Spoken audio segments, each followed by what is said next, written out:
Untold Stories in Learning and Development is an all-new podcast shining a light on the learning professionals you haven't heard of. Hosted by Chief Learning Strategist at Easy Generator, Casper Spiro, each episode introduces a new learning professional to explore how they're making waves in the industry in their own ways. Join us for a new story every week.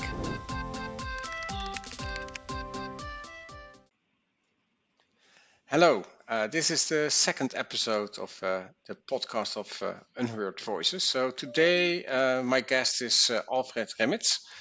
The podcast is about giving a voice to people that we don't hear all that often. So where I think that the whole space of learning and development is sort of dominated by a few thought leaders who are all over the place, writing, speaking, presenting. And what we want to do is talk to a lot of people which have different directions and different backgrounds in learning and development. So this week a bit different. Last week we had Louise Puddyfoot, who is working in L&D for a long time, first as a big corporate and then as our own company. Alfred is more on the other side of things, on the vendor side of things. So expect an interesting conversation. So Alfred, can you give a short introduction of yourself, maybe? Yeah, Casper, thanks for inviting me today. Look forward to the next 30 minutes of talking with you. My name Alfred Remmits, living in the Netherlands, 61 years old, and started my career in learning and development exactly 35 years ago. On September 16, 1986, I started my own IT training company in the Netherlands, grew that to an organization with about 200 employees and sold that in 2000 to an American-based roll-up. So been active now 35 years in learning and development. And I always say the last 10 years were the most interesting because things are coming together based on what I have done in the years before. And it's now coming to a point where I'm doing the things that I really believe in. And so I look forward to talk about that. I'm a father with 4 children, married for over 30 years, and working most of my part in the Netherlands, the UK, and the US. So I travel, or used to travel a lot before COVID.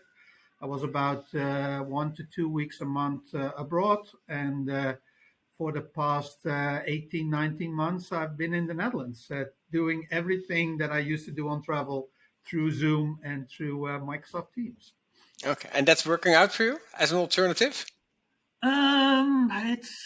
It's a painful alternative. You know, I like to meet with people. I like to see people, and it's working better in the Netherlands from a business perspective because it's easier to communicate and see people here in the Netherlands.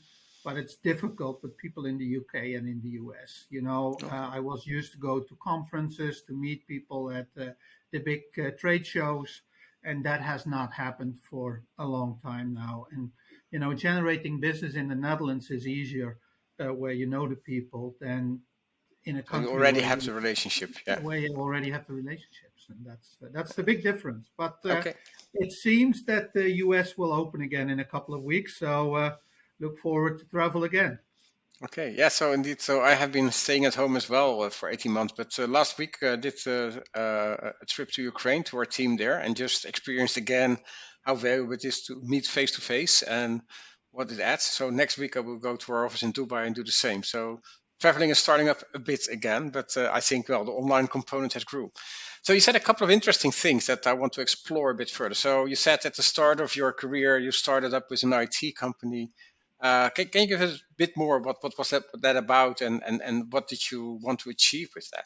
Yeah, don't have a background in learning and development. I studied a minor in psychology and a master in social science. Graduated at the University of Amsterdam, end of 1985. Started this job at the unemployment offices as a market researcher, and then in the early 1986, I saw that a lot of companies were buying personal computers. And I think a lot of people won't remember the double floppy IBM machines. The IBM IT, I had one indeed. Yeah, absolutely. And I saw companies buying it and struggling with how do we use this new type of tools.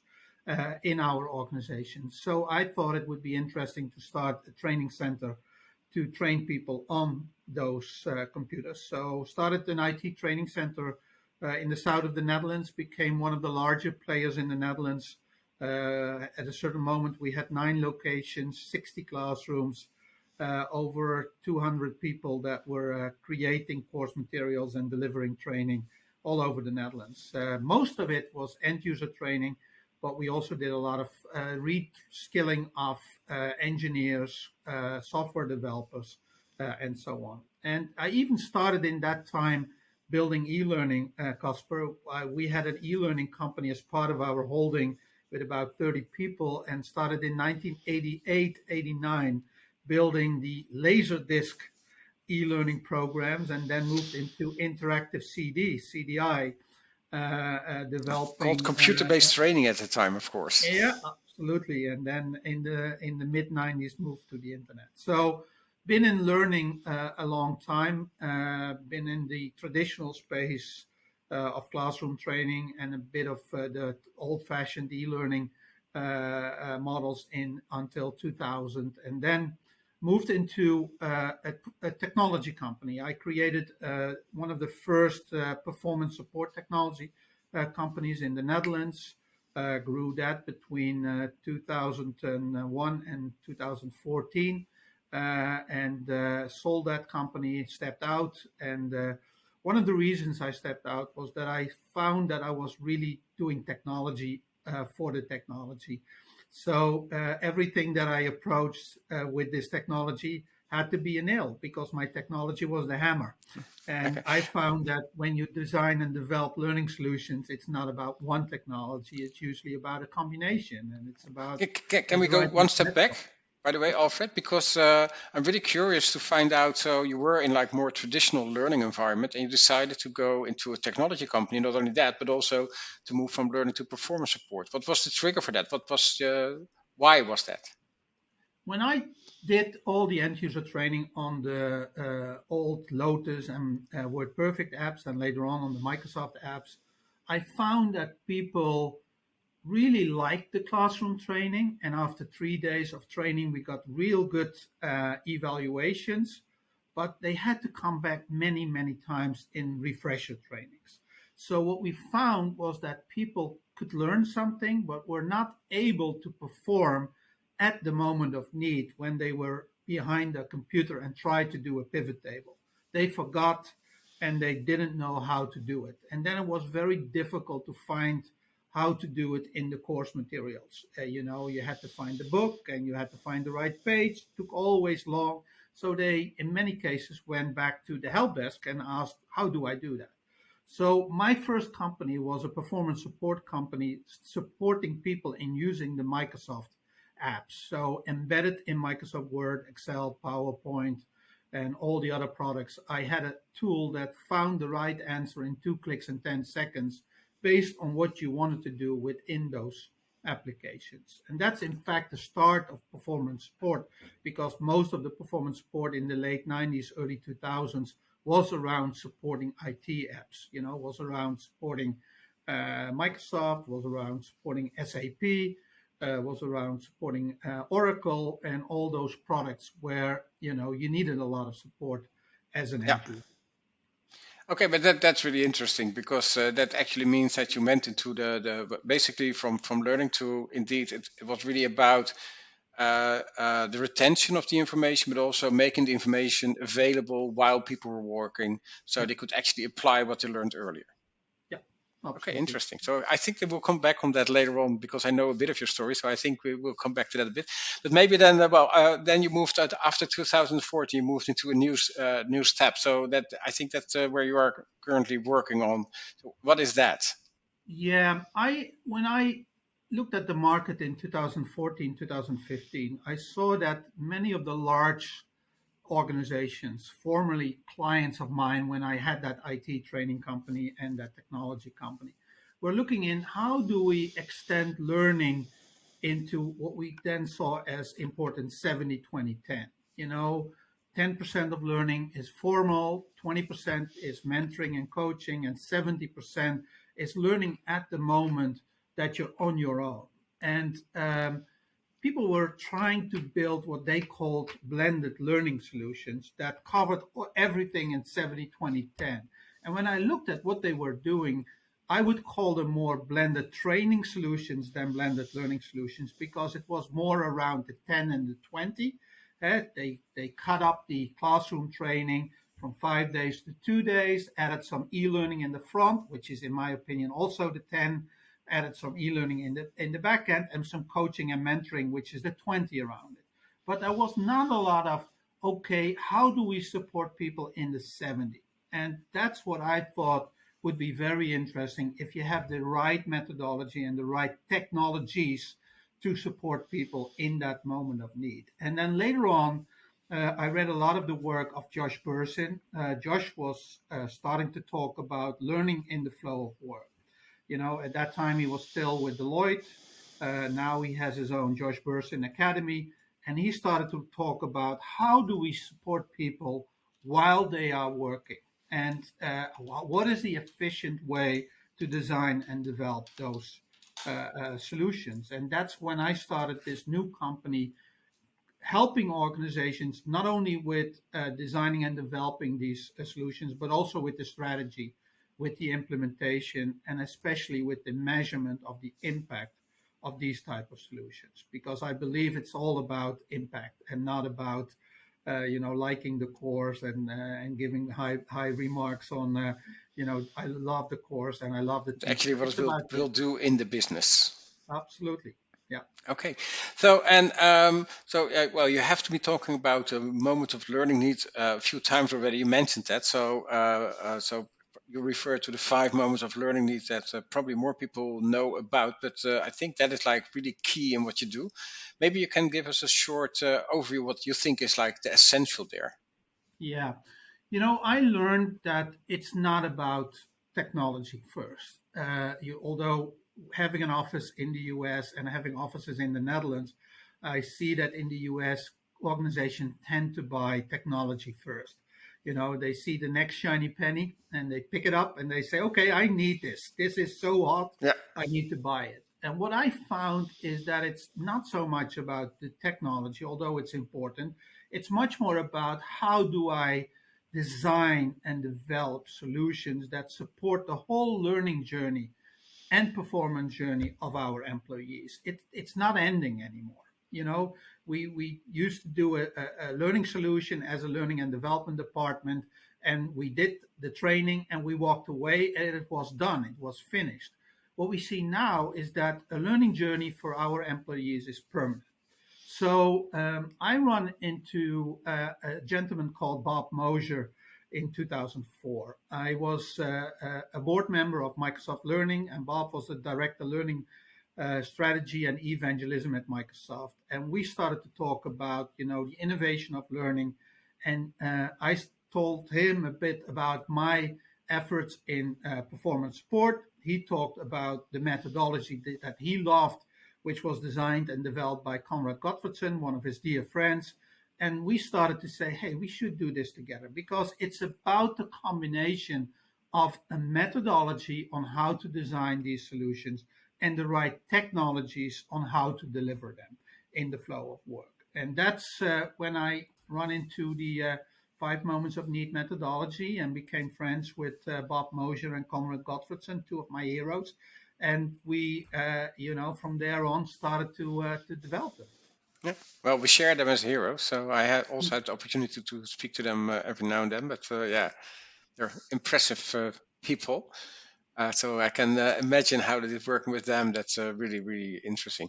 So that means if you look back at your career, so I pick up 2 lessons that you said. It's not about technology. It's much more about the methodology and what you do, and it's also not about learning, but about the impact of the learning on the business. Are these the 2 main lessons that you had, or are there more lessons to be learned from your career? Yeah, I think I learned a lot of lessons, not always the easy way, also the hard way, Casper. I think it's about change too, and culture. Um, it's it and COVID had a huge impact on our business, as we all know. I found it very hard until early 2020 to convince clients that things needed to be done different.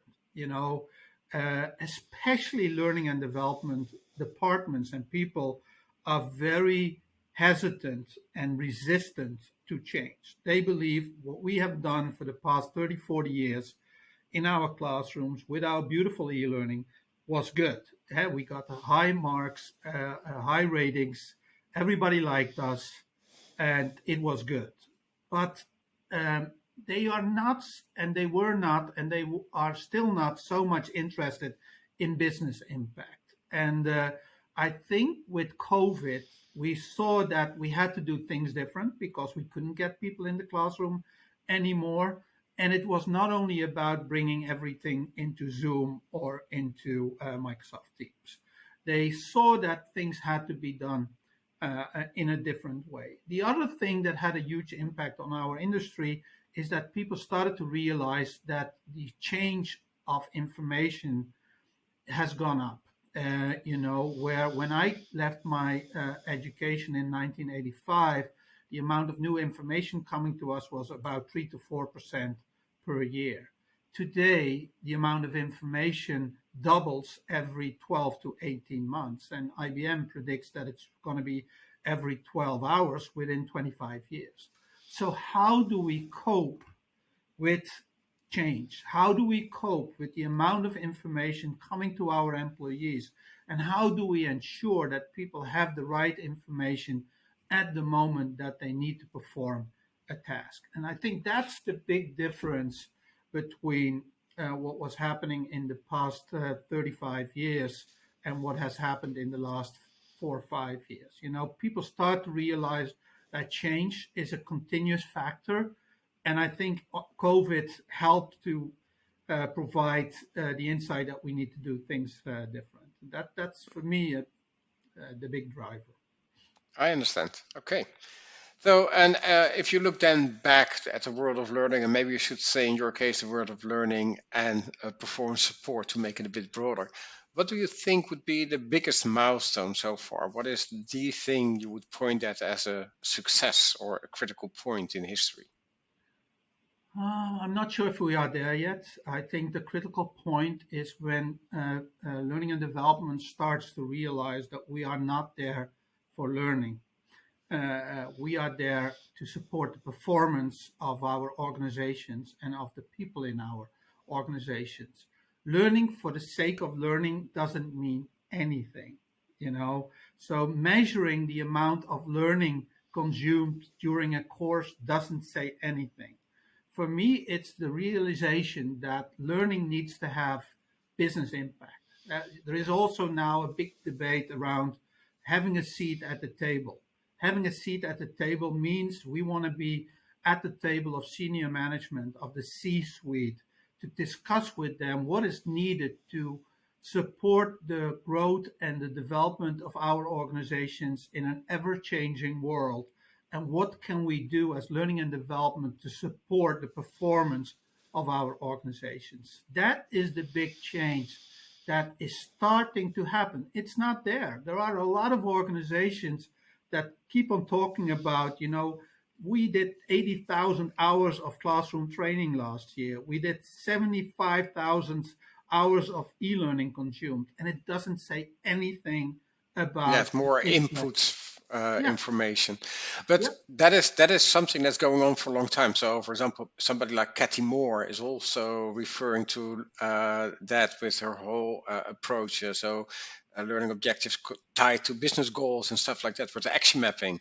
So she's also doing that for like 20 years. So do you think that that milestone will ever be reached? Is that, or is it like I think there is change happening, and I see in some of my projects that once we start with the definition of the KPIs that we will address in our project, what needs to be the business impact? That's our starting point of discussion.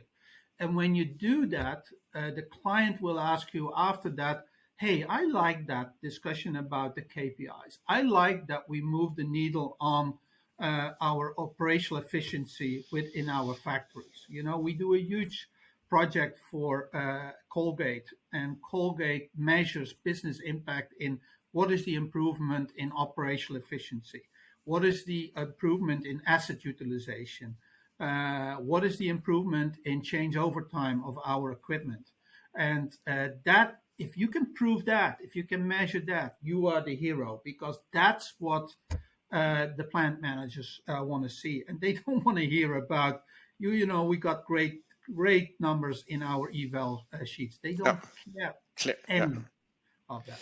You So know. that's really all about return on investment, but then a return on investment which has a business impact and not like a learning measure in grades or anything. So that Yeah. that is clear. Okay, so interesting that you're at 61, you're still looking to reach the first great milestone there. So that's I like that ambition. You know, I always say I lost all my hair over that over the past Yeah, well, 35 years. same here a bit, I'm afraid. You Okay, know, and so would that also be the biggest challenge for corporate learning to actually make the step from learning to a more performance-driven organization? Is that the challenge that we have at hand? yeah, and I don't think it's that difficult, to be honest. It's a culture shift.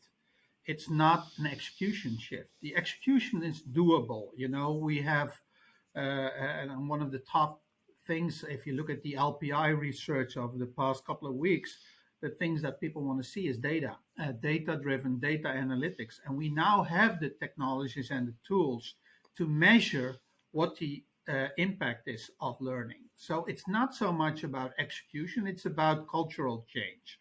And what I find when I deal with big organizations, the resistance is not in the business. The resistance is in the learning and development department. You know, they are so used to do things in the old way. They are so proud of their classroom solutions and about their e-learnings and what they have done over the past 25 years that it's very difficult to get them going onto something different. There is fear. You know, we have always done it this way. Why should we change? There is lack of knowledge in many organizations. So people are not looking outside. They keep on looking inwards. What have we done? What are we doing? And what has been successful? What are our managers asking us? You know, in many cases, the learning department becomes a logistic department. You know, so we even accept that a manager from the finance department can come to our organizations and ask for 5 hours of e-learning and 4 days of classroom training, not discussing with you what the problem is, why 4 days, why 5 hours. No, they know what they want. They know what learning means, and they don't need you to help them figure it out. They need you to deliver it, and that's not what we want to be as learning and development professionals in this world. You know, we want to be the thinkers. We want to be the partners of the business. We want to work with you together in partnership to design and develop the solutions. And that's what is really lacking in our world. And it's a struggle to get there. It's a cultural struggle, in my opinion. Mm. So it's a lot about the mindset then of the people in your mind in the learning and development department. So they're sort of more traditionally focused and sort of having a challenge to make the next step. Is that true? Yeah, except for some of the bigger thinkers and thought leaders. You know, I worked with Rob Lauber at McDonald's. He's one of the most business oriented CLOs I've ever met. I'm working with Brett Watt, who is the CLO at Colgate. He has a marketing background. He really understands what he wants to achieve with implementing learning and performance solutions. That's not about the beauty of learning; it's about the impact of learning, and Okay. that's what I like. So there are thought leaders that see what is needed and are talking business first and learning second. And would you say that it's necessary for learning and development to actually make that shift that you're describing to stay current or to become current? How bad is the situation in your mind? I think it's to become current. I Okay. think it's they are old, they are behind, they are doing things that are not really efficient. If you read the research, the amount of waste created by traditional and current learning solutions is over 60%.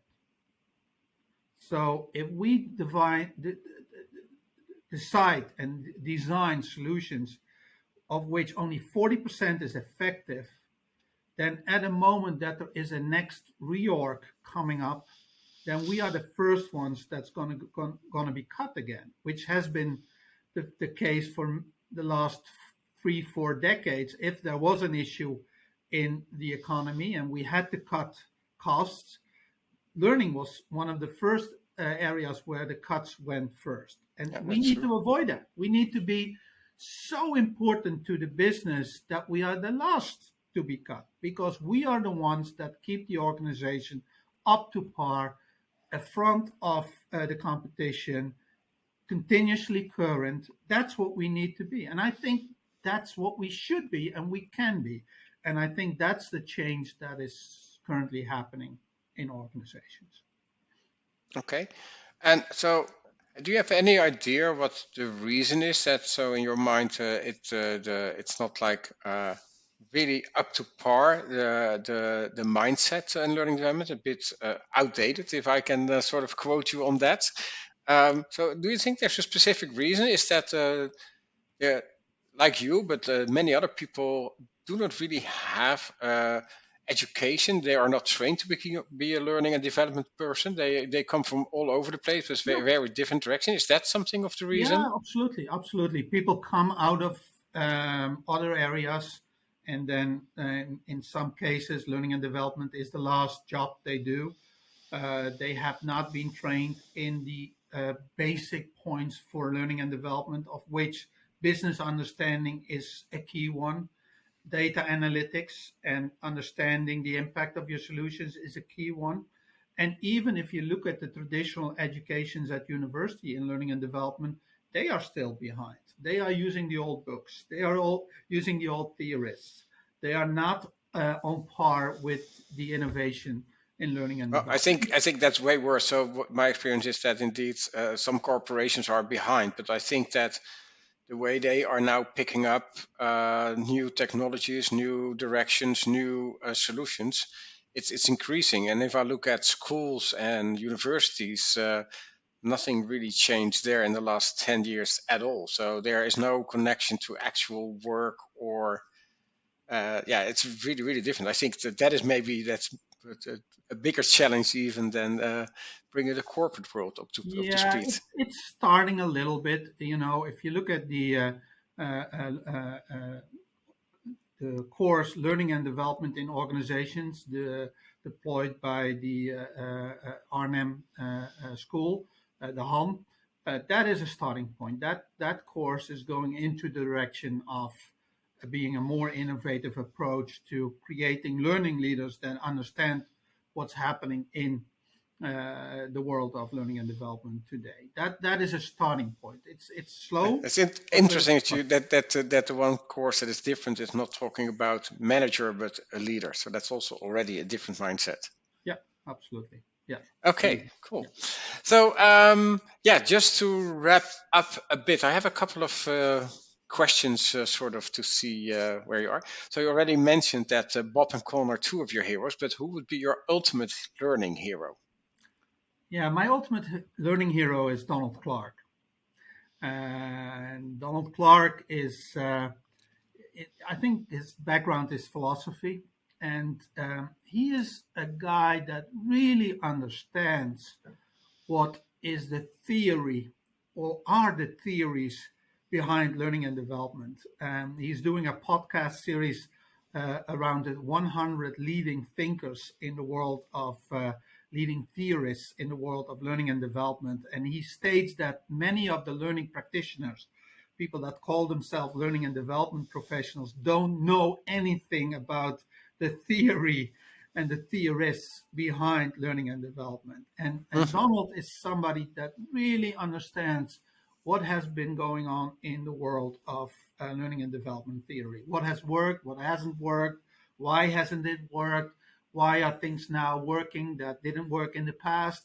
and understanding the theory and the background and the principles of learning and development and reading about it is so important in our world. And there are other writers that like Paul Kirchner, Miriam Nehle, people that look at evidence-based learning.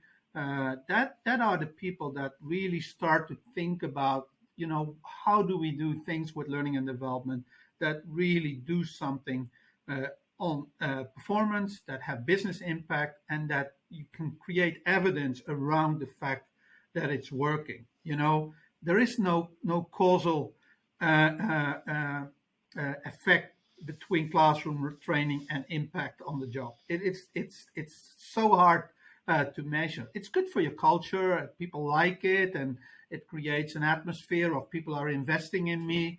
But there is not a lot of proof that the classroom training is really causing impact in the performance of our employees. And what Donald Clark is doing and what he's writing about, and he focuses, for example, on AI and learning, which I really think is an important topic for the coming 5 years, then that's worth reading. He's from the thought leadership. He's one of my ultimate Okay, heroes. clear. So, by the way, for people listening, we will share the names and other maybe links for you with the podcast, so you can follow on that if you want. So, and just close to this question is the next one. So, what is the most important book on learning and performance on your mind that people should read today? Yeah, for me, that is the book that Bob Mosher and Conrad Gottfredson have written. It's Innovative Performance Support Solutions, which in fact is an extension of the first book written on performance support technology in 1991 by Gloria Geary. And Bob have written this now about 10 years ago, and it's about connecting the 5 moments of need methodology with performance support solutions and technologies. I think in my world that is really one of the most impactful books that has been written. And it took, by the way, about 10 years to get it more popular because at the moment they published it, it was not even that popular. And when Gloria Geary published her book about electronic performance support systems in 1991, it wasn't that popular. It's coming up now because people now see that it's doable, it's affordable, it's not costing a fortune anymore to build a powerful workflow learning and performance support solution. Correct. Yeah. So that's what's happening. Okay, so we'll share that book as well. So, and by the way, that all sort of circles back to what you said earlier, that it's no longer the technology holding us back. So basically, you can do anything and everything. It's much Yeah. more the mindset and actually doing it, which is needed next. I agree with that. Okay, and as a final question I have, do you have anyone I should talk to next in this series? So, any advice on a person that I should approach for an interview Yeah, or podcast? I think the known people are. I would always want to interview Donald Clark, and that guy is always willing to do an interview. He's doing a session for Next Learning this week. He's presenting on my conference end of November.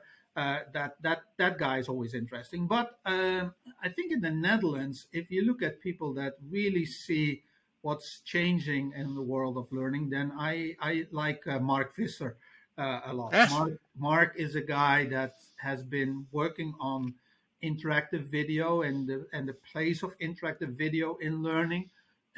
He is not one of the well-known speakers and he is not. theorists in the world, but I He is really actually a former colleague of mine, so I know him well.